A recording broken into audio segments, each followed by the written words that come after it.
This is the Business Stuff Podcast. This is where I will share the lessons I've learned from advising thousands of businesses over almost 30 years. Each episode will give you practical insight to allow you to learn from other people's mistakes. I'll be pulling in experts from our team and the world of business, and together we'll make sure your business is giving you what you want. My name is Martin, and this is the Business Stuff Podcast. Hi, it's Martin from the Accelerator team, and this week I'm with Anthony Hunter, who is a local businessman, is the best we came up with. Yeah. So Anthony, we do these now and again. We basically just talk about people's journeys through business, how they got where they are, what drives them, what inspired them, that kind of thing. So as a first question for you, people often get asked if they knew what they were going to do when they were at school. Did you have any idea that you'd be on this podcast when you were at school? No, probably the opposite. I'd never wanted to be in the corporate world as such, or in business. I thought that my life would probably lay in sport. Right, that's interesting. So was that you'd looked at corporate world and gone off it, or just that you were sport heavy? Because you're keen cricketer and sports person. I would say I've probably I was brought up to, and my mum will hate me saying this, but I was brought up not to really like that environment of professional people. We were very working class, and I think that you respect the people around you, but see everybody that's maybe doing better than you as nasty people. In a harsh way. I had a bit of a... I understand where you're coming from there. It's like a bit of like a chip on your shoulder. Yeah, massively. I had a bit of frustration. And if you can throw a ball, why would you not do that instead? Yeah, exactly. So I was a good cricketer. I was never amazing, but I was a good cricketer. And that's been disputed by people who know you. Relatively good. Good for Scarborough. Yeah, good enough, I suppose. So I had a bit of a belief that I could have been a cricketer. Looking back, I wish somebody had told me that it was probably not going to happen. I got through probably more hard work than talent, and then that probably catches up with you when you're about 16, 17. Yeah. And then it kind of fell away a little bit. You can force your way so far, is that what you mean? Yeah, I think there's a quote that we used to have on the dressing room wall, which was has something like hard work beats talent when talent doesn't work hard. Yeah. And what happens is when you get to about 16, even earlier in some stages, there were some lads that were 13 that have gone on to play cricket for England, etc., that were hardworking and talented. So I think to a certain point... And the point there is there's people with talent who don't put the work in. Yeah. Well, you can beat them by being a hard worker with less talent. Yeah. Because it's just two percentages that you multiply out, isn't it? Yeah. And it kind of peters off, I suppose, as you start to get a little bit older and people's bodies develop and people start to believe they've got a career in it. They'll then start putting the work in. Yeah, the talented start working hard, and then you kind of disappear. Yeah, and to be fair, it was cricket for you, but for a lot of other people, that's the football journey, isn't it? Or the rugby journey. Yeah. And it was like, my knee went. You might not have been going to do it anyway. Yeah, there are... When did you realise that was a swap then? When did you realise that was it that 16 level where you kind of actually I better think about what I'm going to do for a living? Yorkshire, I was in kind of in and out of the academy setup. I was playing to a good level of cricket for Scarborough, who were a good local side, and the coach sat me down and said that essentially that phrase around talent and hard work, he said it's kind of caught up. So it's not enough to be a hard worker. Nah, so they suggested that I should go to uni at Leeds, stay close to the setup, but I wasn't very good at being told what to do, so I went to Newcastle. And as a bit of a protest, and then kind of still had a bit of a hope for cricket. I went to Australia, got to Australia. Australia was a real kind of affirmative that I was nowhere near the level that I needed to be. I got to Australia, and it could have went both ways. And I went to Australia, probably being one of the quicker cricket bowlers in our local league, and I got to the team in Australia, and I think I was 6th, 7th, 8th fastest in the team. Yeah. Of 4 different teams within the team. So it just, I got there and thought, let's just have a good time. Go back and do some work then. Yeah. And then so what, I mean, I'm not sure it necessarily matters, but did what you did what the topic you chose at university, did that lead you into then where you ended up? I did sports coaching, so I knew that I'd love... So you were still clinging to sports? Yeah, I thought, well, if I can't be a professional athlete, maybe I can work with professional athletes. Those who can't teach. Yeah, so I wanted to be... So I wanted to be a physio. Yeah. So I wanted to be a physio. I held on to that for a little bit. I wanted to be a coach, then I wanted to be a physio, and then that kind of petered off when I was about 21. A bit of a more education, I suppose, more some of the non-glamorous stuff. To be a physio, you got to touch a lot of old ladies' feet, and you got to do it for free until you can build your way up to the level that you want to be at. I've got a friend who's a physio at a good level, and he's gone through that whole transition, and it's not something. I didn't realise there was that many old ladies play cricket. To be fair, but well, I don't think you get to touch any cricket it's not very for about 10 reason, years, isn't it? Exactly. That's why nobody watches it. Yeah. So I've got to get the cricket joke in, despite my absolute lack of any sporting prowess. So what's interesting though is the suggestion there is that you were getting by in cricket through hard work. Is that then something that you managed to then apply to other things? Yeah, that massively. That is my... Is that your superpower? That's just my... Just discipline, get up and do the work? It's just me. I've always kind of been very accepting of the fact that I'm not... And this, I don't feel sorry for myself in any way, shape or form. Like I wasn't the most athletic in terms of natural ability. I had to work really hard at it. Any sport that I take up, I've got to work a little bit harder. I'm not particularly coordinated. I've learned to become more coordinated. And I wasn't particularly intelligent. It used to drive me mad at university that people would do kind of a course, or sort of like a module the night before and get it finished.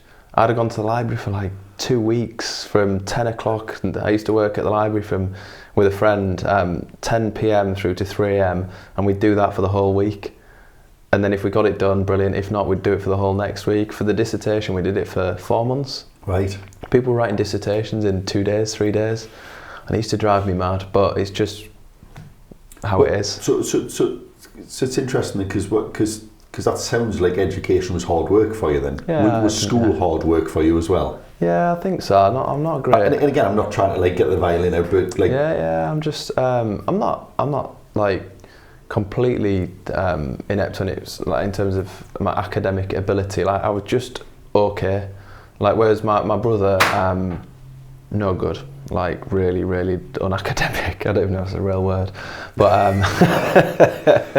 if you're better than okay, you would know it wasn't. Yeah, exactly. Yeah. So whereas he really struggled, I was just so uninterested, and when I'm not interested in something, I really struggle to get involved in it. Didn't buy into the techniques that we use to try and manage me. I didn't behave particularly well at school. I have quite a proud record. I was permanently excluded twice, which is quite impressive. I managed to sell my way back in on 2 separate occasions. So the word there. No, that was the wording that was used by the head teacher. I was permanently excluded twice.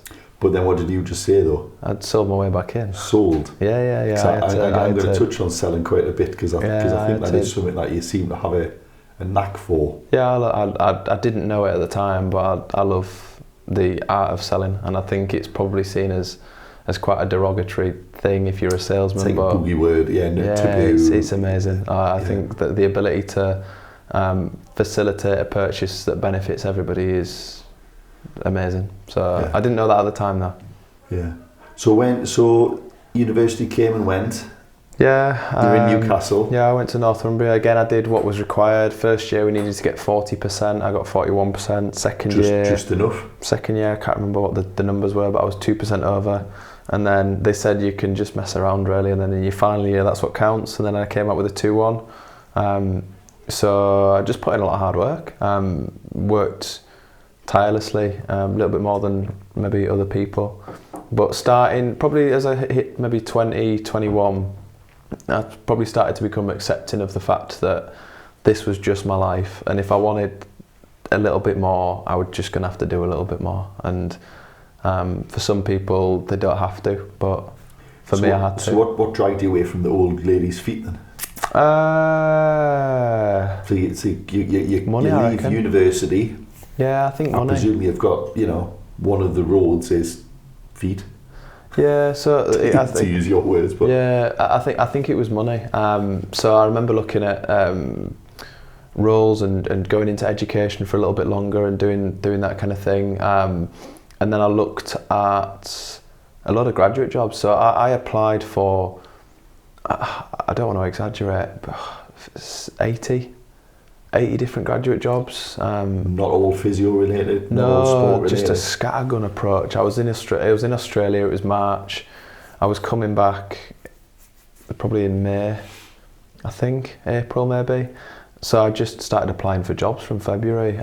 I just applied for recruitment roles. But just what you'll find is when you come out of university, there's specific roles and then there's generic roles. Yeah. The generic roles tend to be in big corporate companies, or they tend to be in recruitment and selling.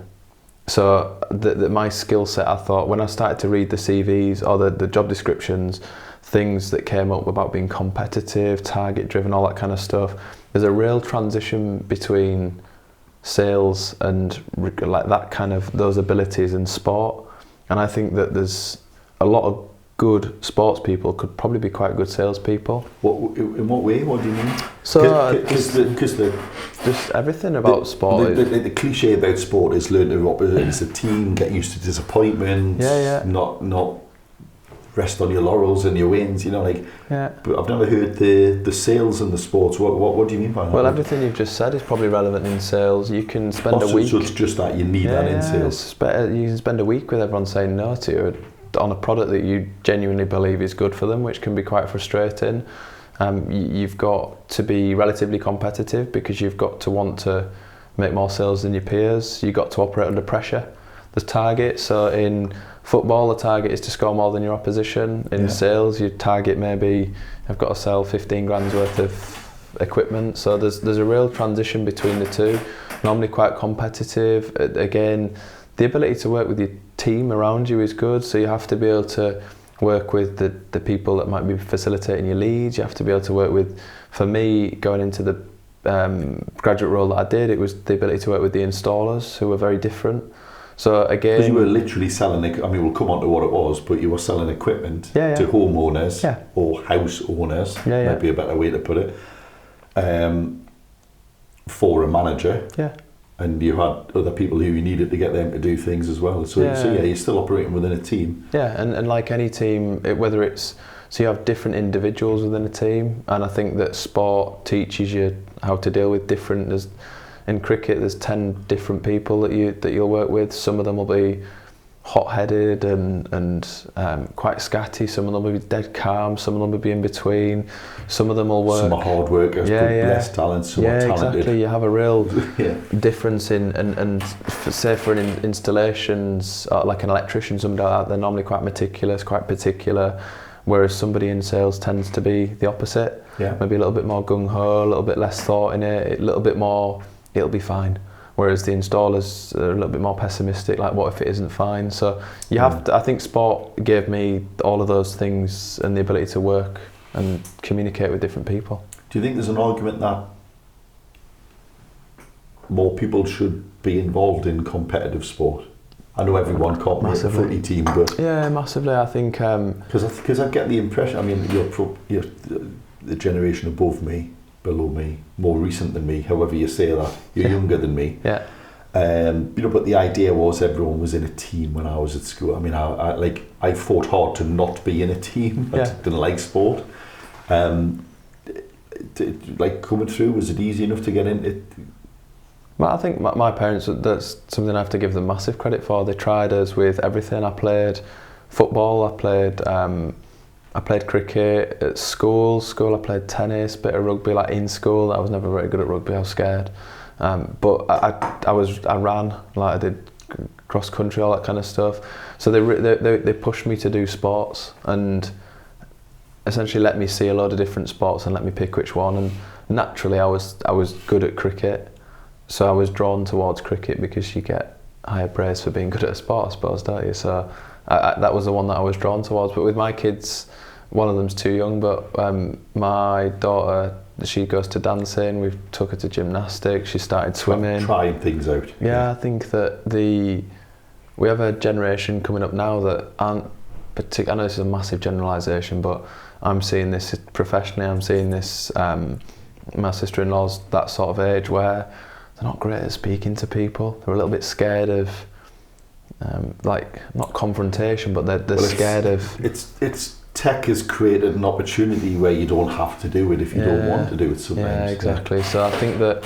So how does that come into sport then? Do you think on the pitch you have to communicate? You've got no choice. You've got no choice. And if you let somebody down, so let's say in cricket, if you drop a catch, you do it in front of 11 people. You have to learn how to 10 other people, your coach, people that are watching. You have to have the ability to understand that it's not the end of the world and that there might be another catch coming. And in football, you might make a mistake and the other team might score.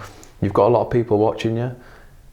People don't like being exposed like that, but it gets you used to that. Loop, isn't it? It is, and you get used to that, and you get used to disappointment. There's winning and losing. They talk about getting rid of things like winning and losing. It's just about taking part. There's part of that I agree with, but there's a massive part that I don't. You have to. I think everyone should take part. Yeah, but me too. But there shouldn't be a participation trophy to use the old. Yeah, exactly. I think that you have to understand that there is winning and losing, and I want my girls to understand that as well. More importantly, not just accept you're a loser, but accept or understand what you need to do to become a winner. Yeah. Because Yeah. So anyway, you get a graduate job. Yeah. So I did 3 out of all those applications. I got 3 interviews. One of them was crazy. I probably shouldn't mention the company name, but it was weird, like really weird. One was really nice. The guy that came in, then another guy came in and said, "How much did you earn last year?" And I said I was playing cricket in Australia, and he said I got taxed to Ferrari. I was like, right, okay. And then he slammed the door and walked out. Said he's going for an expensive haircut. Then somebody else came in and threw a shoe at me and said, "Sell me this." Sounds like you were in a film set. It was literally like a 1970s. I was expecting to be like smoking in the office. It was so weird. It was like, I did a great pitch on the shoe in front of all of it. I think he was trying to make me look stupid, but there was a bit of a boardroom, and they chucked this shoe at me, and he said, "Sell me that shoe." And I said, "Has anyone noticed this gentleman's been walking to work all week with a limp?" And it was raining. I talked about his sock. I was like, he's always got one wet sock, and I've got a solution. I did a good pitch on it, but I never got the job, so they obviously didn't like me. But obviously too good. Maybe. That's what you tell yourself when you leave. I don't know, but I'm so happy. That was in recruitment. I would have never ever cut it in recruitment. Sat at a desk all day, picking up the phone all day. I'm too agitated for that. So I ended up getting a role with a company called Envirovent. So it was for a gentleman who owned the franchise called Stuart. He said to me that I was too laid back. He didn't believe I would have the ability to sell, and he thought it was too much of a risk. Is this all at the interview? No, this was after the interview. Oh, okay then. So I said, "Why don't I come and work for you?" So I know he went to BNI, which is a networking meeting, and he said to me, he made in comment on the interview that he was going on holiday. So I said to him, "You sound unsure. Whilst you're on holiday, I'll cover your BNI. I'll just go. You don't have to pay me. Let me know what your decision is when you come back." And then he rang me. He said, "Yeah, fine, okay." I went to one meeting. He rang me, and he said, "I'm going to give you the job, but I'm going to knock $4,000 off the starting salary." And I said, "That's fine, but I want you to give me the $4,000 after 3 months when I prove to you that I'm good enough to do the role." And he was happy with all of that. So I still had to jump through some hoops. Just out of interest, did you say when, or do you now tell it as when, or did you say if I prove? No, I said when. So you were confident it was going to happen? Yeah, so Stuart's turning point for me in the interview process, and I can't remember this, but he said that one of his scripts, which sounds really cheesy, he says, "Look, I think you're okay, but I'm not hearing superstar. I don't think this is for you." And he said I laughed, which I can't remember. It makes me sound quite cocky, and I'm not. He said I laughed, and I said, "All right, okay," like as in like you're sounding stupid. And that for him, he was like, "Oh, maybe this guy has got a little bit of something." So then I offered to go to work for free for a month, and Then I took a lower salary. So there's a lot of hoops to jump through, but I finally obviously got the role and worked for Stuart for 5 years, I would say. So you've said there's quite a few things there to pick on then, but so you said I'll come and work for you for free for a month. Mm-hmm. Someone you know and I know and we know well, Neil McGregor, basically said he would work for free for people. Yeah. Do you think if you hadn't offered that, you might not, you wouldn't have got that job, or you might not have got that job? I don't think I would have. There was something that wasn't my fault. Stuart he'd made a bad hire previously to me in the role that he'd done. And he was nervous. Yeah, and it wasn't as in like he'd hired a bad person, he just hired the wrong type of person. He hired a really nice guy who didn't quite cut it and spent a lot of money with recruitment companies. I went to a recruitment day with this recruitment company, and they put me in front of Stuart to take me on. It was $4,000. Ah, right. So which is why he knocked that off the starting salary. Bit of a kind of a de-risk for him, I suppose. Yeah, he had that bit of mental baggage that he was worried that he was going to take somebody else on, spend another $4,000. Yeah, so there was a bit of that which wasn't my fault. That was just my timing. But yeah, I don't believe he would have hired me if. So Oliver, who's my current business partner and probably one of the closest people I've got in my life, he was in the interview, and his feedback to Stuart was, "Nah, he's too laid back. He's so laid back. Interesting. He's not going to be able to sell." And I'm quite laid back. Yeah, but you wouldn't normally put a laid back person in a sales environment, high risk, No. all of the things you said that you need for sales. Yeah. How do you connect that then? Because there'll be other laid back people out there quite possibly thinking, well, I don't want to have to work for someone for free just to get a job. I understand that. But also you sometimes have to do what it takes to get the job. I was going to say, sometimes you just it's a barter, isn't it? Depends how much you want something and how much you Why did you want this though? Because it was just a job to you. It was one of 80 CVs out there. Stuart. So it was Stuart. I recognised something in Stuart that I felt that I remember coming away from Stuart thinking that it sounds so like cliche. I just believed that he would change something for me. I just believed that I just believed anything was possible. I'd spent a half an hour with Stuart, who's a pretty inspiring guy. He's a really nice guy, and you can't walk away from Stuart not feeling full of energy. So I just came away from it thinking, if I spend a year with him, my life's going to look different. And that was part of Stuart's interview process anyway. He kind of sold you the dream about what sales can do for you. This isn't just a job. I'll teach you this, I'll teach you that. And that was probably just as important to me as the money. So you went into a job for money is what drove you to look for a job. Mm-hmm. Then you ended up, you almost bought into him as well, didn't you? Yeah, big time. That's probably a good tip for people who are out there trying to recruit. Yeah.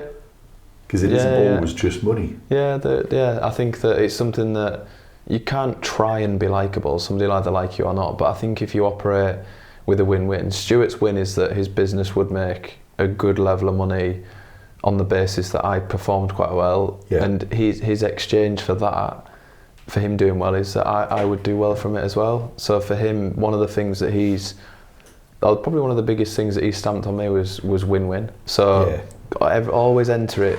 Both sides of the deal. Both sides get to win with something. Yeah, everybody gets to win. There's not a winner and a loser in a transaction. There should be a winner and a winner. Yeah, exactly. Yeah. Okay, that's interesting. One of the things I want to talk about is presenting in a job then, because you just come off the back of doing a presentation for a landlord group, covering your day job as it were. Mm-hmm. But Stuart is also someone who I think is a really good presenter. Yeah, he's one of the best I've seen. He can. Yeah, I'd probably put you both up there as, you're both really good, comfortable, natural presenters. How does that fit with a working class kid from a little estate in Scarborough? Probably, is that something you got through university, or was that not a skill you'd tried until you met Stuart? Or so I think that I've never captained any sports teams ever. I was never tactically astute enough to captain, but I've You always... weren't about pulling the strings and anything. No. And that's based on the fact that there are people that always understood the game better than me. Yeah. But I was always a good voice, so I would always share my opinion, or I'd always be there and helping people. And I think it probably stems from that. There might be the end of a game where you're all sat down, you've just lost quite a close game. The captain will normally speak, and then some of the more senior players might speak. So being comfortable, to give their view. Yeah, so that probably stems a little bit from that. I think that watching seeing Stuart do it was a big thing for me. I didn't like it at university. I didn't not enjoy it, but it wouldn't. If somebody said, "Do you want to go and give a presentation?" I said, "Well, I'll take it or leave it." Yeah, I'll take it or leave it. And then I think that probably having confidence in what you're saying. So if you're competent enough to speak about something, you should be able to speak about it. So if you asked me to speak about trees for half an hour, I would really struggle. I would look like the worst speaker in the world. But if you asked me to speak about ventilation or property or something that I've got a bit of passion for... That you do. Yeah, exactly. And say if you ask my wife to speak about kids, she'd be scared senseless. But if I asked her to go and stand in that corner on her own and speak about kids for half an hour, she could do it. So I think that I have quite a practical mind, where I think if I can do it there, then why? There's only people there, just ignore them. You seem to have quite a literal way of thinking about things. Too much sometimes, yeah. Yeah. Does that bite you sometimes? Yeah, I'm really good at separating emotion out of decisions, and that's meant that sometimes I've made some decisions that might have needed emotion, where there's people involved, where I'm really good at dragging the emotion, putting it over there, making a decision. And then sometimes as your time passes and the decision's been made, a bit of emotion creeps back in and you start thinking, probably could have dealt with that a bit better. It's interesting. Yeah, something I'm working on. Is there how do you work on that? I think having good people around me, so the team. So I've made my worst decisions when I've been deciding on my own. I normally share my decisions, even if it's with someone that doesn't understand it. So my wife's good for this. I don't even know if she's listening, but I'll talk her through something. It feels like she. Yeah. I'll talk her through something, and she'll say something that is in a nice way. She'll say it's completely unqualified opinion. In terms of, she's got no experience in it whatsoever. And she's only got the information you just given her. Yeah. My grandma, sometimes I'll speak to my grandma, I'll tell her what's going on, and she'll say something so simplistic. And I think, that's probably quite a good way of thinking about this. So I think speaking to other people, and my business partner, Oliver, Chris, I'll have to speak to them before making decisions because they allow us to do it. The worst decisions that I've made, I've not spoken to them. I've acted quite quickly. So to be fair, it sounds like what you've done is it's something you're working on, but the immediate solution is not to make any big decisions on you. Yeah, basically. So you've put like a safety barrier around. Yeah, coping mechanism of things. I'm not going to do anything big on my own. Yeah. How did you said earlier you didn't like to be told what to do and you didn't take instruction well. How did that work then, going into a job where you knew nothing about the product, nothing about the business, the industry, the customers? Yeah. I presume you had to be taught all of that. What made you think, well, actually, I'm going to take this instruction? Probably because it benefited the goals that Stuart had helped me set out. So when I started the role, it was a case of what does the next 12 months look like? What does good look like? What numbers do you need to hit to get there? So all of that context around being able to understand it was all ammunition to be able to sell the product. And I have a really good, I think moral compass is probably the word. Like I like helping. I love selling, but I couldn't live with myself if I sold somebody a product that I knew wasn't going to benefit them, and I couldn't live with myself if I'd sold somebody a product that probably wasn't right for them. So it was really important to me that I was going to sell and make a lot of money. and also sell the right things to the people that needed it. So not sell for the sake, you wanted to help people. Yeah. And I've walked away from plenty of things that would have paid me quite well because I believe in the philosophy of win-win. Yeah. There's only one winner in that scenario, and that would be me. And if I'm going to win there, I'm going to enter another scenario where I'm going to lose. So I think the desire to, just I suppose looking further ahead rather than looking at the short term. So I've got to sit through this classroom environment, learn how to survey the properties, all that kind of stuff. But the end of that is that this is a short-term thing, that's a long-term thing, and just keep looking at that rather than... So you seem to be connecting, you could then take construction because you could see the outcome and you had a common goal in the outcome. Yeah. Does that mean then you didn't see the common goal or the benefit of the previous instruction when you were at uni or when it was a cricket coach or whatever it was? Massively. If you spoke to any of my coaches in any sport, I've just recently taken up CrossFit, which I've been going for 2 or 3 years now, and anybody in that setting will say I'm quite coachable. Stuart said I was what did he call me? Unmanageable. Said I was the hardest person he's ever had to manage because I just get my head down and just crack on with it, and sometimes there are things you got to dot the I's and cross the T's sometimes, whereas I just get my head down and get on with it. So although I did a good job, he said I was difficult to manage. When it came to school, I was just uninterested. Yeah. And when I'm not interested in something, I struggle to look interested. That's a decent fault that I've got. If I'm in something and I'm not there, it's so obvious. It's plain, isn't it? Yeah. My wife can pick up on it quite easily when she's telling me something. Well, this is why she doesn't listen to you. Yeah, exactly. Yeah. Why she goes to sleep at 9 o'clock. Then answers a different question when you ask her for her own opinion. Yeah. So it's interesting there because ironically, one of the things that I always thought you were good at was the discipline of doing it even if you didn't want to do it. Depends what the outcome is. So I am exceptionally good at... So you can make yourself do things you're not interested in as long as the goal is something you're interested in. Yeah, and I think that's...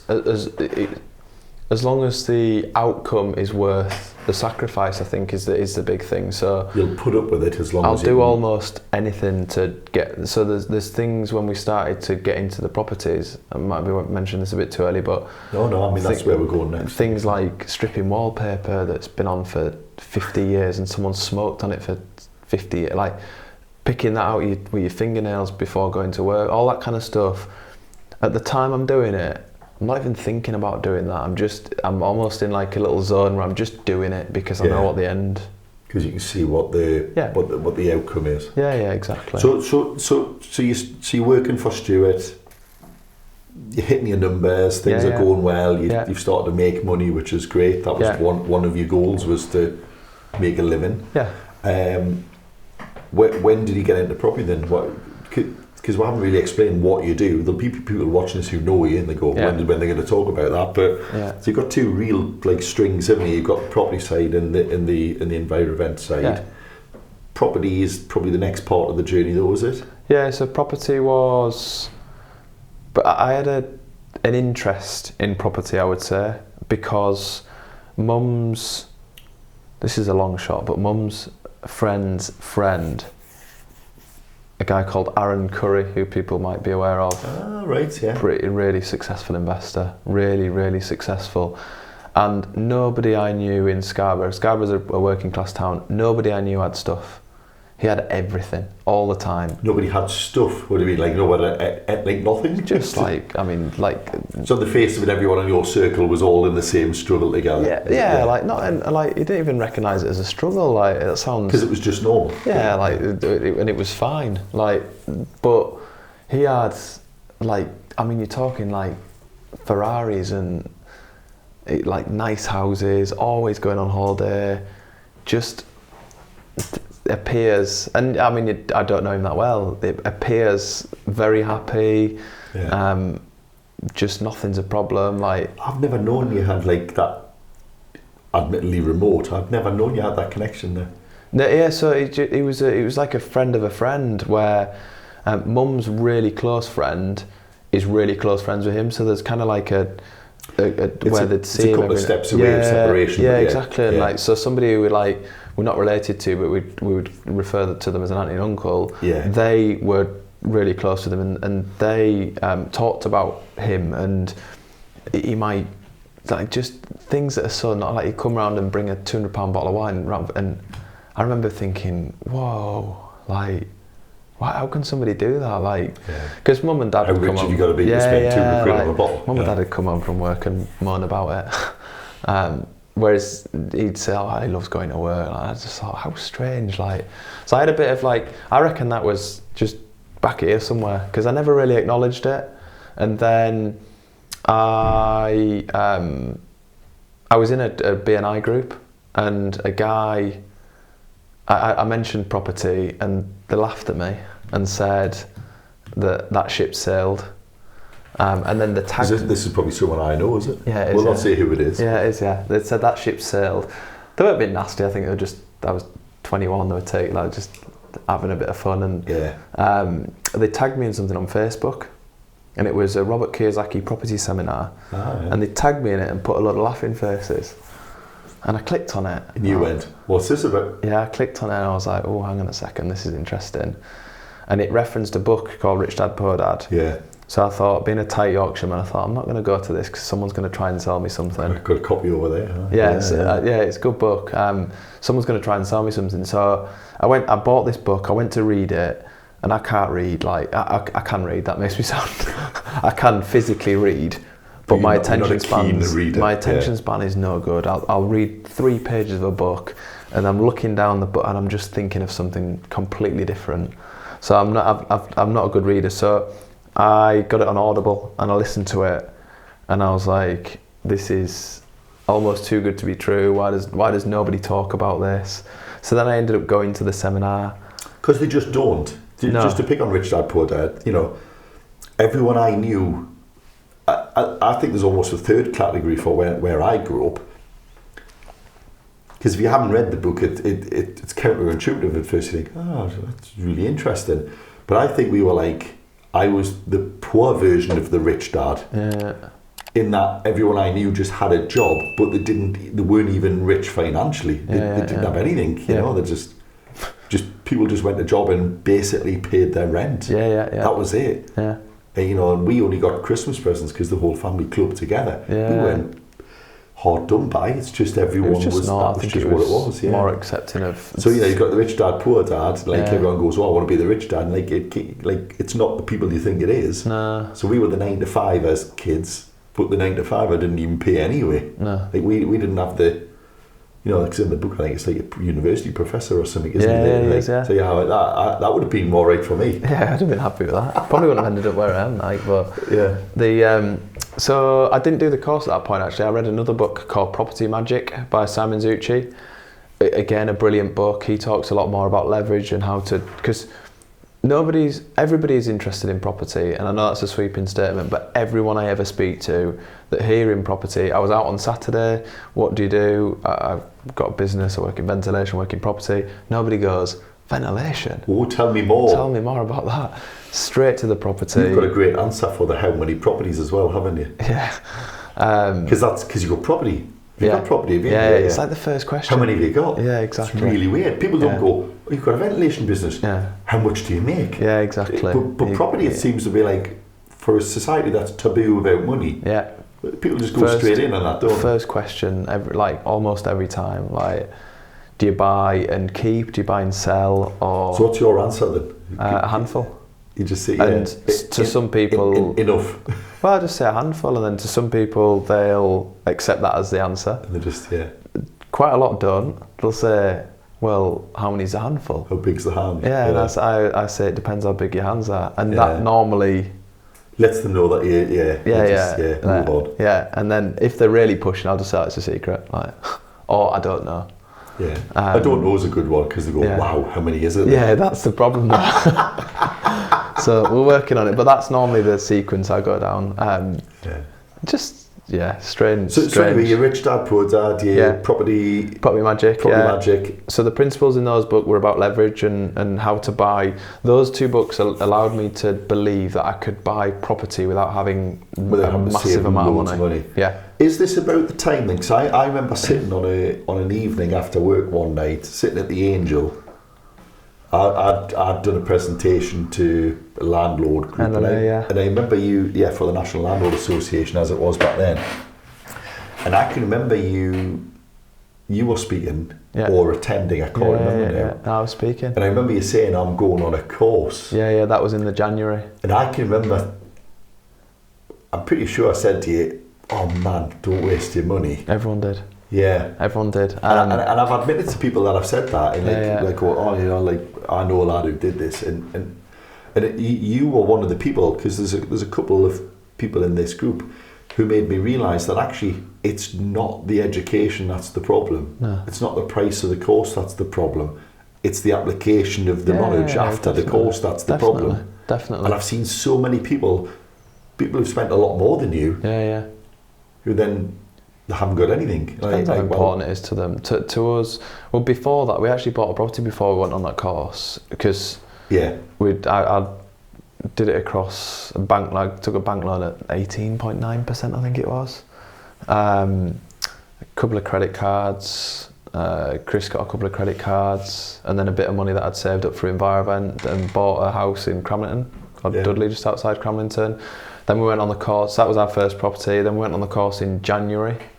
That's a lie, actually. Chris had bought a property in Scarborough, just through when he worked. But without any of the leverage and knowledge, and just bought it, did it up slowly with Dad, and did it that way. So we did that, and then I went on the course in January. We got on to, so it's a 3-day course. It was a free thing where you pay, I think it was $995, and you go and do this course for 3 days. And I researched it, and then Mum was coming. So it was me, Chris, who was my brother, and Mum. Mum pulled out the day before because she didn't want to spend the money. And me and Chris went, and I said to Chris, we're going to get sold something here. It's going to be a lot of money. We're not going to be able to afford it. But let's have a look. And Chris was dead. Chris, he was like that. Yeah. And on Friday lunchtime, I said to him, I don't know what you're selling, I don't know how much it is, but I think I'd like to buy it. And the guy was like, this is the easiest sell I've ever made. This from the salesman. Yeah, exactly. Who knows a sell. Yeah, exactly. Who knew the sell was coming. Exactly. So I just thought, let's find out early. Talked us through it. I think we paid 18 grand. Fucking eye-watering amount of money. Again, credit cards, loans. Which to most people, just to put this in context, I mean, we're not going back this isn't the 60s. 11 years ago. Was still a canny bit of money. Yeah. So 11 years was now. 11 years ago, yeah. So most people now would love 18 grand. Yeah. And equally, most people will go, well, that was your first deposit, Anth. What the hell are you doing? Yeah. And I'm pretty sure it was you who said, but the knowledge I'll get from that, I won't need the deposit. Yeah, well, that was the principle of it, that I thought we can either do what we're doing and kind of be unqualified, save up deposits or we can learn how to do it professionally, do it properly, and get in with it. It's just as much in the network. It's about the right people. So getting in with the right people who are successful and that have done it continuously, learn from people like that, stay close to people like that. There's almost like a... that was your tea. That was noisy, that, wasn't it? That was yours as well, sorry. Can I finish that tea? Yeah, you can, yeah. You've got people that have done it and people that you can lean on. So there's this culture within it that we're not going to let you buy a bad deal, which is priceless in itself. So if you spend 10 grand extra on a deal, which ironically I did on my first one, the one that we bought and leveraged up, and thankfully over time it's worked itself out, but it wasn't great. Time heals a lot of things, but when it's trying to move fast, it's frustrating, isn't it? And we couldn't get the money back out of it. It was a bit of a nightmare, but it didn't happen again, and that's not a coincidence. And I think with people that do the courses, for us, 18 grand, whatever it was an awful lot of money. And we almost had this where it's not an option not to make this work, because that is so much money. Because you waved goodbye to a deposit on a house. You give a house away then. Yeah, if we'd have paid like $2,000. Also, do you think the fact it was that amount of money, you couldn't ignore it? Yeah, big time, because every time it got a little bit difficult, every time it got a little bit tough, or every time that we were looking at this thinking, like, is this, we would turn to each other and say, we spent fucking 18 grand, we've got to make this work. We have got to make this work, because we're both tight Yorkshiremen. We were just kind of, we have to make this work because we've spent that much money. I wasn't going to mention you're tight, but now you've raised it. Yeah, happily. So you did that, but it sounds like also, and obviously I've watched a lot of this journey, but it wasn't then came away from the course and then like that was it. No. There was still a lot of application and hard work and graft, wasn't there? Unbelievable, and I think. And you're doing this whilst working full time. Yeah. The schedule was so. I'm so like grateful towards Tamsin for just letting this happen and support and not Looking back, I don't know why. I mean, she stuck around, to be fair. I was never there. Yeah. So I used to go first thing in the morning. I might go for a run at 5, get to the property for 6, work at the property 6 till 9, get to my first appointment. Being the investment property. Yeah, the investment. The one that needs the wallpaper straight. Yeah, exactly. All the unskilled labour that when you go into property, there tend to be two types of people with money or people with time. We had time. Oh well, we didn't even have time. We thought we can make time. We can create time if it's important. So we'd go 6 till 9 in the morning to the property. I'd try to get to my first appointment for 9:30. Do 5-6 appointments for Envirovent. Take my lunch with me, my breakfast, my lunch, my tea. Finish at 5:30. Go straight to the property for 6. Property 6 till 10, and then home. Straight showered, straight to sleep, and do that. And then Saturdays we used to get there for 7.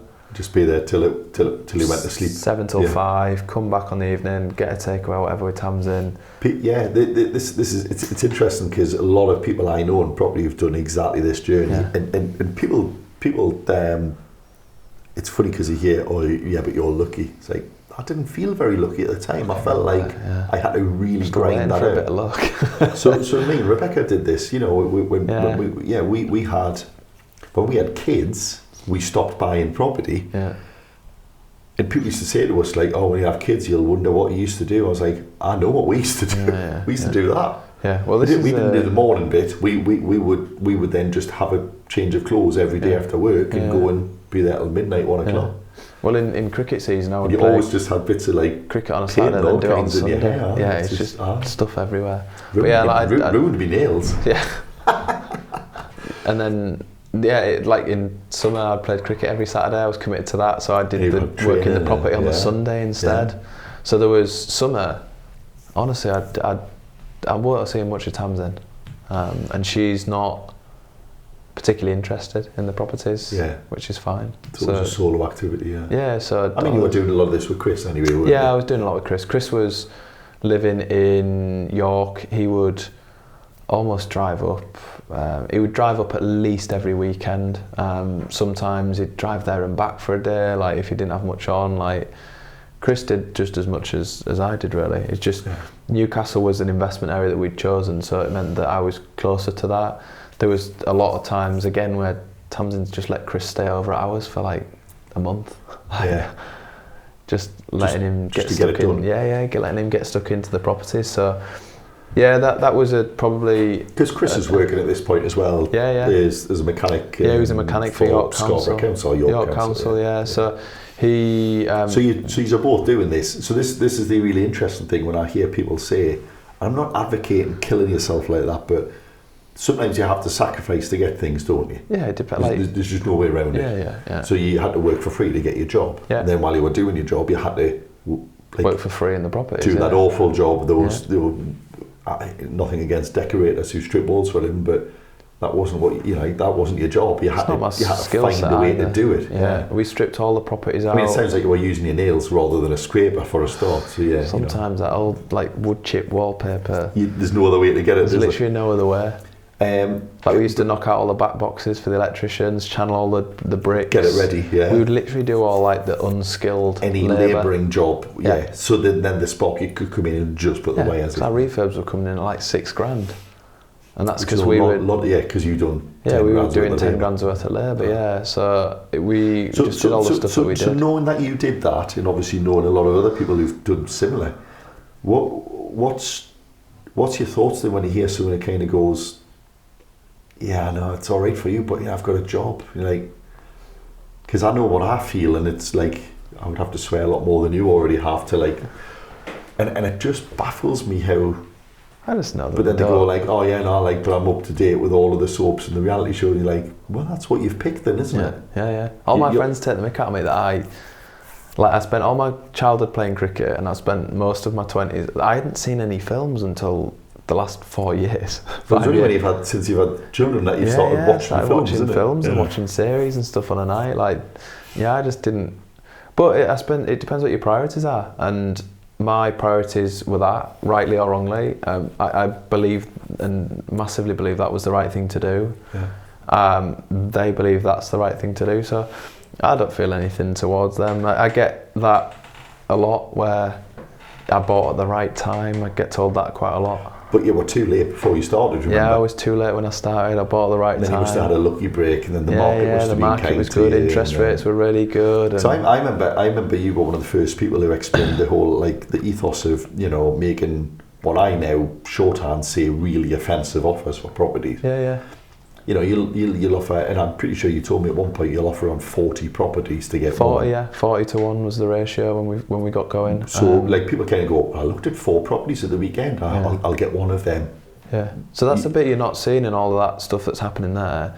Because during all this wallpaper pickering, you're also doing the 40 viewings on the next, trying to get them on top, aren't you? Yeah, exactly. Yeah. So we try to do 40 viewings a month. So a band that's touring, doing all of the publicity trips, and also writing your next album all at once, aren't you? Yeah. But the things like this property education course gave us scripts and stuff like that to speak with estate agents so that you're not offensive. Yeah. I walked into an estate agent in South Shields, and one of the things is you go in and tell them that you're a property investor.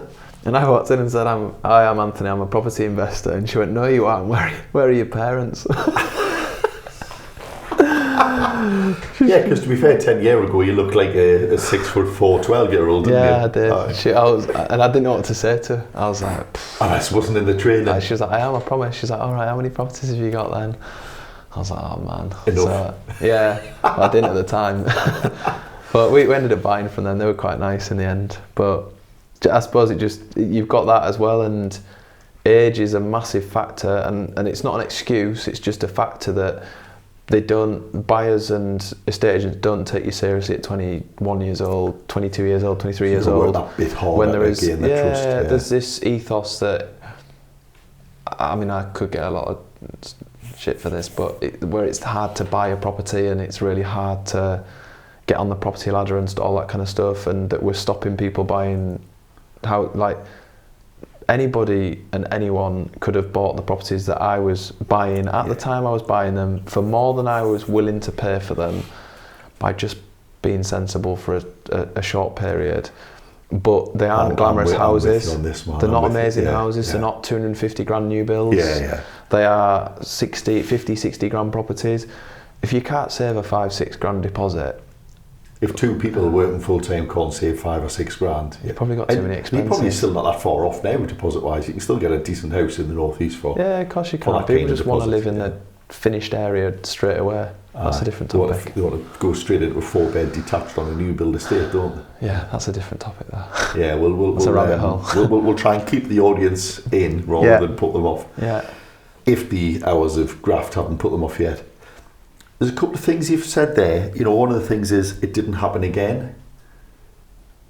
Like, when you said we didn't get all the money out, like, what's your thought process? Do you actively think about mistakes, or do you just just try to what's your process on learning from mistakes? That might sound like an obvious silly question, but some people get really hung up and spend forever analysing exactly what happened. Others kind of go, right, that didn't work, gut feel, I'll try this next time? Yeah. Or you're more of like a gut and instinct, or a little bit, I think, detailed analysis? What? both. So I know that's not the best answer, but That's a terrible answer. Yeah, I am both. So I made a lot of property-based decisions based on a bit of feeling on it.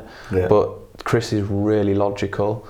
What tended to happen was if I want to pay 70 grand for it, Chris would want to pay 50 grand, and 60 grand was about right. So actually, you the two opposite personalities. Yeah. And I said this to Chris.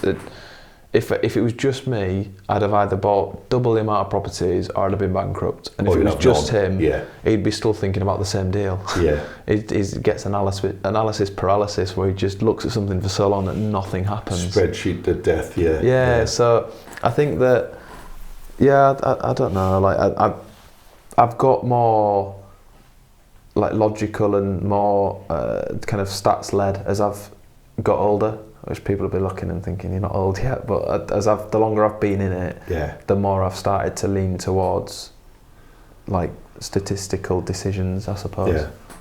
Okay then. I suppose at some point we're going to come on to obviously taking the business on as well, but I'm curious as well because obviously I first met you probably through B&I. Yeah. Or through a landlord talk. But I think I've got to know you through B&I. That's certainly worth saying. You've also mentioned things like the estate agents and getting to know. These all like feel like relationship building kind of areas. Yeah. Do you place a lot of importance on that? Yeah, I think that I am fortunate in the sense that I have quite a good level of emotional intelligence, and I don't know why, and I don't know where it's come from, but that is something that just I feel. By chance. Yeah, it's just something that. So like people will get academic intelligence. I believe that I have, for as long as I've been aware, I've had quite good emotional intelligence where I've been able to understand people and situations and been able to read people quite well and interact with them how they want to be interacted with. So I think that's a massive benefit for me. It helps with the staff that I've got now. It helps with the people that I've built relationships with over the years. I think that I'm good at speaking to people how they like to be spoken to. And again, that's going back to the win-win philosophy. I have a better conversation with people and they have a better conversation with me, so everybody tends to win from it. So in all this as well, I think that one of the things that I massively got down a rabbit hole with was reading. So I remember Stuart ringing me once saying, "What are you reading at the moment?" And I had Audible and I listed 4 books, and he was like, "What?" I was like, 4 books. I was like, "But I'm listening to them on 1.5 speed so I can get through them all quicker." And he was like, "You need to slow down. Like, I am dizzy looking at you."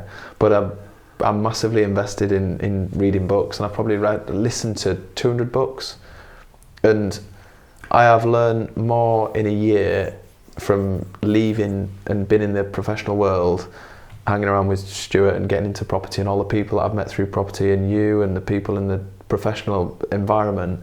I've learned more from that and books than I learned.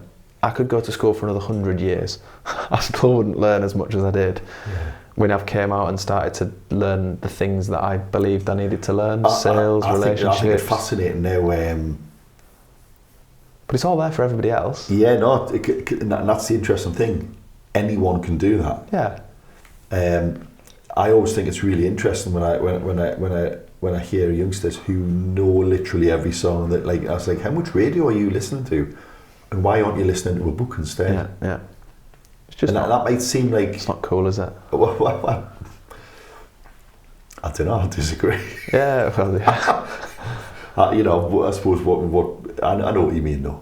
It's not generally accepted as cool, is it? Nah, if you'd told me to listen to a book when I was 17, if someone had said I'd have been like, the thing old. You listen to the most is self-improvement, you'd go, yeah, you'd be like, he's weird and old. Like, what a weirdo. Do you think the relationship thing then is interesting as well? Because you said, all that goes to the classes, learning how to interact with people. Like, Do you agree with my theory here that I think the winners of the future are going to be the people who can still actually sit in front of someone and talk to them? Big time, but I think it'll be a mixture of both. So, but you've also got to be able to do the tech, and you've got to have a hand on that. Yeah. So this might be frowned upon, but Darla, my oldest, doesn't have an iPad. Like, she doesn't.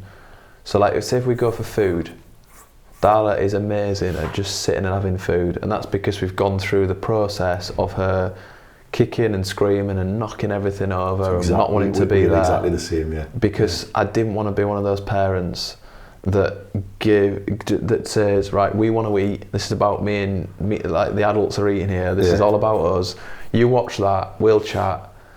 Yeah. What do they learn from that? So we've gone through the pain of that, where Darla will now go for a meal in a restaurant, sit there, and she'll chat and just behave, and she'll just ask questions and she'll chat. And I think that's important. That's the part of it that I believe people will be more successful. They might almost be weird though, where they can actually open up and have a normal conversation with somebody.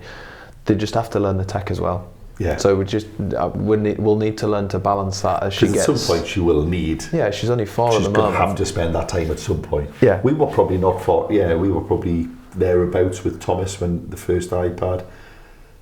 And it was something you would do occasionally, because I think you need to know how they work. Yeah, 100%. So we'll have more challenges with that when everybody else has got an iPad and everybody else has got a phone. And one thing I always thought was really interesting, which isn't really a business thing at all, although people management, because you could, in an unemotional way, you could say getting Darla to do that it's people management, isn't it? Yeah. She is a person. Yeah. It's your daughter. But I think there's an important point here that as a parent you're meant to be training your child to be a good member of society. Yeah. And that isn't someone who runs around kicking tables over and like throwing their food around a restaurant while screaming at the top of their voice. Yeah. So it's like, yes, I see that as a failing not of the child but of the person. Yeah. We sorted that because again actually that speaks to me about taking the hard route that will pay off forever rather than the easy route. Yeah. Which again I think is really important, and again that's something you've done in business, isn't it? Yeah. Like, I'd rather not be doing this, but actually I'm doing it for a reason. Yeah. So anyway, you're building properties. You're not building property. You're building up a portfolio. You and Chris are doing all kinds. You're learning. You're devouring books, which again I think anyone can do. Anyone who drives between appointments, pick up 20 minutes of a book. Why would you not? Yeah. And I remember Chris saying when he was driving up and down from Scarborough, he'd do a couple of books a week, just got hours on the road. He's read just as many books as me. Yeah. This is a guy with no GCSEs. If he can read 200 books, then anybody can. Anyone can read a couple. Yeah. Then something interesting happens in business. So you're working for Stuart, you're selling a lot of stuff. Mm-hmm. He said a lot of product, like a dealer there. Sell a lot of product. Yeah. What happens next then? So I reached a point in property where we started to look at the portfolio and say this is starting to do well. It's really difficult when you're building a portfolio. It's so expensive to build a portfolio. There's costs everywhere. There's finance costs. There's always someone to pay. There's just a lot going on. Yeah. So we got to a point where I said to Chris, this isn't a business. So we can't continue to buy and manage what we've got.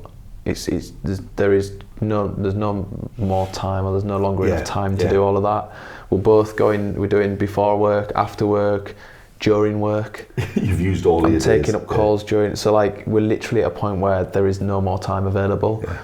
So I said to Chris, and at some point you can't then just say to Stuart, honestly, Governor, you're getting me full attention while you're taking too many. Yeah, exactly, and that's where I got to. People don't mind one or two, but you can't just keep doing it. Can you? That's where I got to with it. I got to that point with the environment business where I started to carry a little bit of guilt as well, because I might have spent like in summer where it's a lot quieter, I would do my calls whilst painting the house.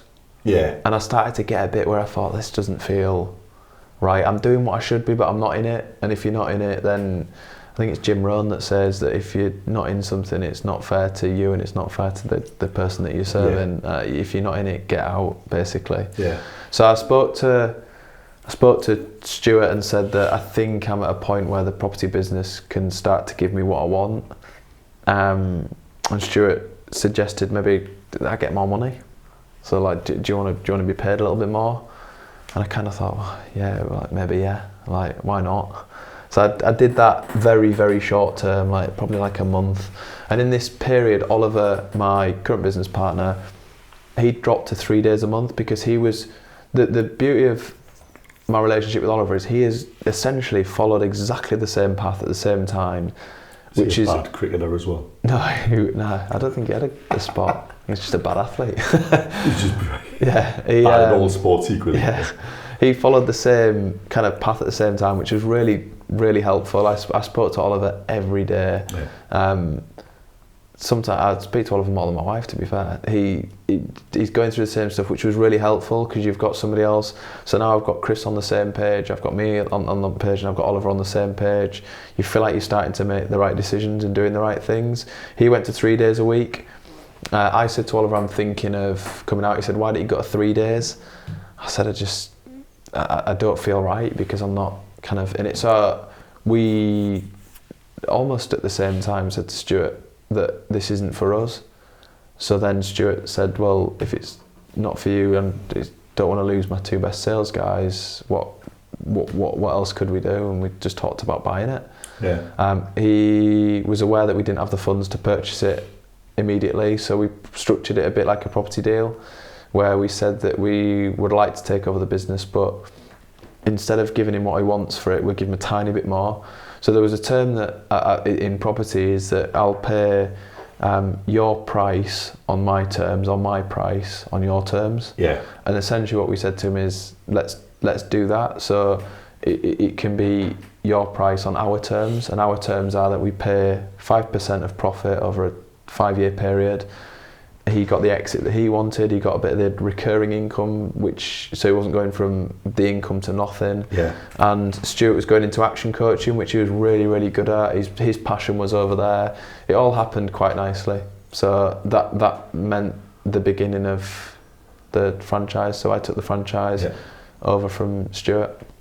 So that was after 5 years of working for him. So you went from being employed from someone where you were making a reasonable steady income where you knew what was happening. You were very comfortable in that. To the point where you were almost sick of it. Not sick of it, but it didn't work anymore. And again, you're still relatively young at this point. You're still what, 26, 27? And buying the business. I was 26. And paying a reasonable amount for it. You know, it wasn't a small thing. No. What was going through your mind then? A lot of uncertainty. I went into a bit of analysis paralysis. I put a spreadsheet together on the weather, which sounds like I'm mental, because there was a real downturn in leads, and I was worried that. And Stuart said, it's because it's been a warmer winter and blah, blah, blah. So I got all the average weather forecasts. So you're looking at like long-term weather forecasting from 1920. I looked at number of leads versus average temperature, put it all in a spreadsheet, sent it to Stuart, and he was like, what are you doing? He's like, what are you actually doing? Like, clearly that, like, it's not relevant. I was like, yeah, but you said it was weather. So that was where the uncertainty came from, and I said this. So then what we said is that, okay, if you're that uncertain about it, why don't we go through something which is a win-win? So if the turnover and the decline of the business goes down, you pay less for it. If it goes up, you pay more for it. Yeah. I'll coach you. Share the risk and reward. So he said, I'll coach you. So I'll coach you. So I've got an invested interest in it. So he offered that. It was a good deal for all parties, to be honest. Win-win. Exactly, a win-win philosophy. And that meant that I was kind of in a position where I couldn't lose. The only risk was that I didn't make enough to support me, which was never going to happen, really. But also, you were doing this at a time where you were kind of admitting you were going to have to walk away from your job anyway. Yeah, exactly. So, Yeah, so I took that on and Chris left instead. So he left the council to kind of work in the property business. Yeah. So it was him or me. I was the first option because I was local and I could get on the ground a little bit quicker. he became the second option, and it worked out quite well, to be honest. Just meant he could spend more time.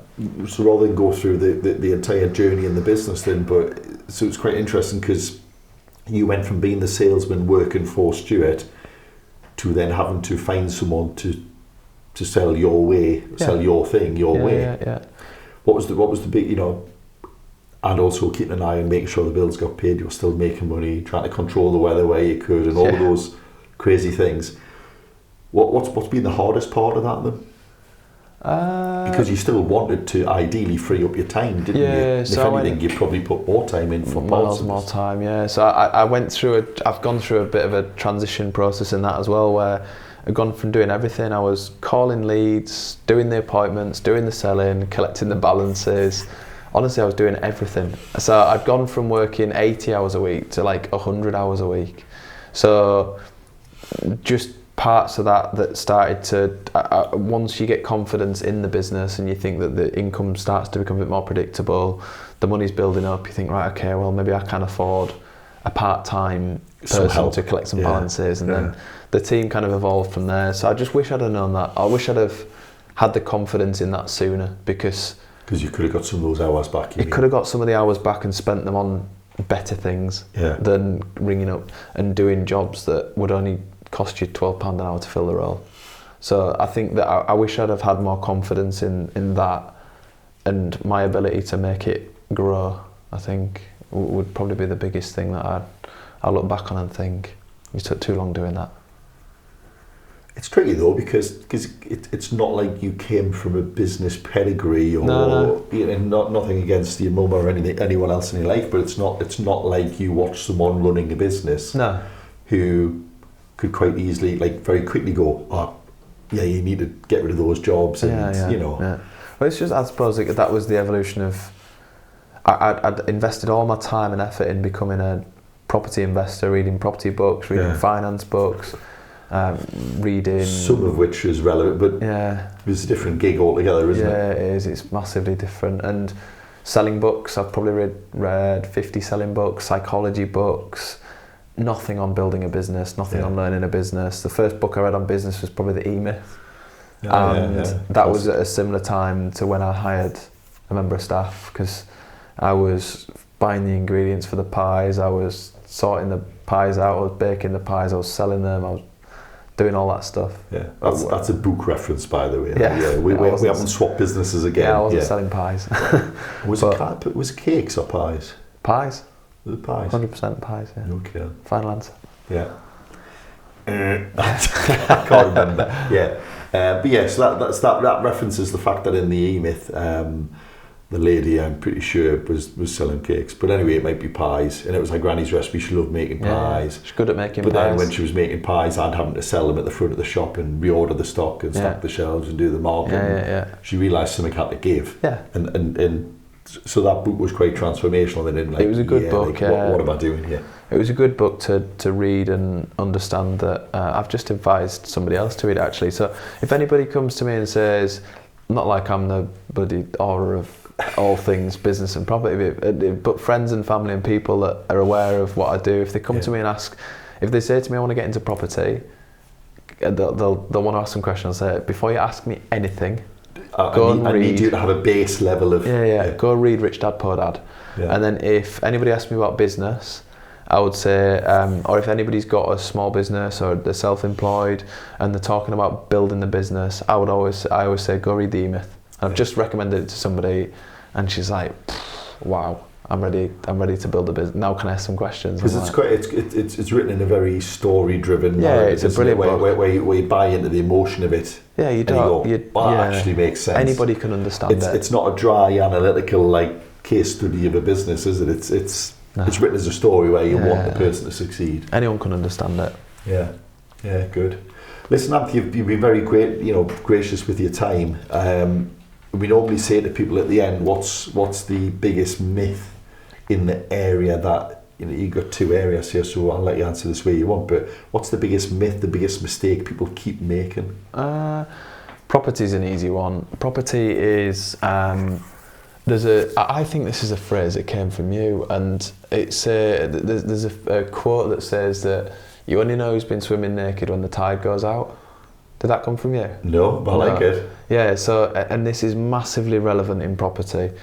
There is so much kind of bravado, and there's so much kind of going on and showing, and the Instagram's been a nightmare for it in property. Yeah. So I think be really careful who you take advice from in property. I have... It's really hard to distinguish who knows what they're talking about. I have had, I'll never name people, but I have had, and Chris has as well, people post on Instagram about millions and how well they're doing and everything, and then I've had them on the phone to me 15 minutes later saying that they're practically bankrupt and that they've not bought a property in 3 years. It might surprise you that we often act for people, and I watch their Instagram and think, oh, are they running 2 sets of books? Yeah, like it's just... Because we know what they get up to. Yeah, so just I think be really careful who you are glued to in property. That where you get your inspiration. I think the quieter ones are probably the ones, so if you go to a networking meeting or if you go to something, the ones that don't say a lot tend to be the ones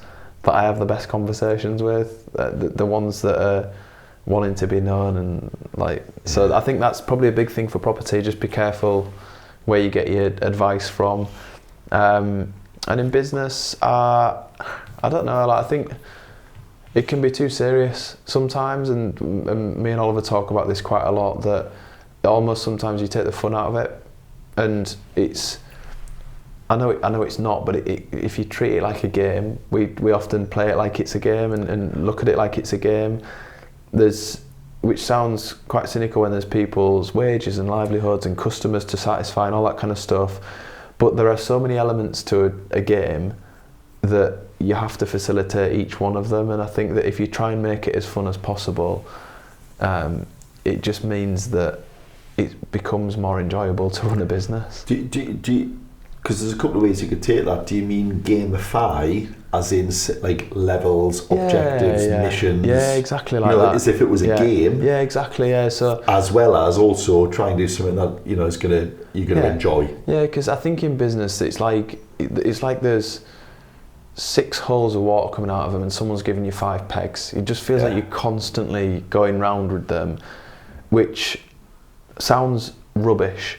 But if that was in a game setting and you were with your family and you were getting soaking, and you'd be all right with it. So I think you have to take that, take the seriousness out of it. As long as you're professional and you're doing everything in front of your customers that you should be doing and your staff that you should be doing, but behind closed doors, if you're looking to improve your customer service journey, try and make it as fun as you can, because some stuff that you've got to work on is so monotonous, and it takes the fun out of being in business. And business should be, you're taking risks that other people aren't taking, you're spending money that people aren't spending, you're putting a lot of money into the economy through wages, through VAT, I think you're doing a good thing if you're in business. So I think you've got to make sure that you almost appreciate what you're doing, but try and make it fun. It's interesting because you said you're doing a good thing, and I firmly believe that. But I know one of your things on property as well is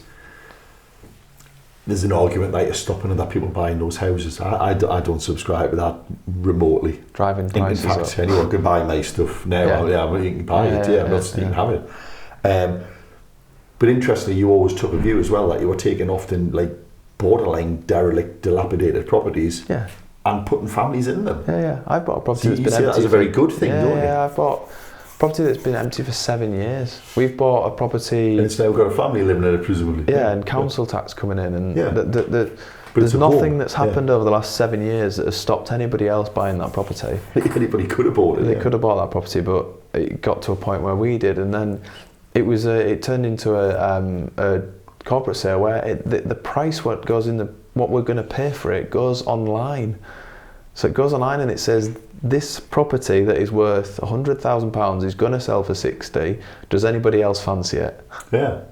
And nobody else fancies it. So we get it. So I know it's a sensitive subject with house prices and things like that. There's a big theory that landlords are pushing prices up, but there's a the lack of houses is pushing prices. It's a massive problem. There's a rental crisis at the moment that I'm almost uncomfortable at the level of rent that we're getting on some of the properties that we've got, because it just feels too much. But you don't drive. You're not big enough to control the market. I was going to say, I don't decide. It's not up to me what. And everyone would say, yeah, you can. Instead of charging 700, charge 600. But the interest rates have gone up, prices have gone up, everything's. So the extra £100 that we're charging, none of it's coming to us. It's not profiteering. Not 1 pence of it is coming to us. This isn't Shell and BP drilling oil. No, it's going straight back to the bank, basically. Sensitive subject. I try not to talk about property too much, because it's one of those things that people either love it or they hate it. And they hate it passionately when they do, don't they? Yeah. Listen, Ant, that's been fantastic. Thank you very much. I hope people have enjoyed hearing about Ant's journey.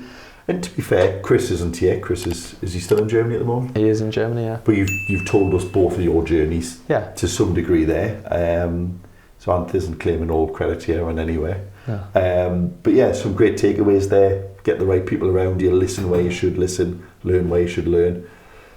And if nothing else, it sounds like what you're saying is, while you're young and you've got the energy, put the energy in. Yeah.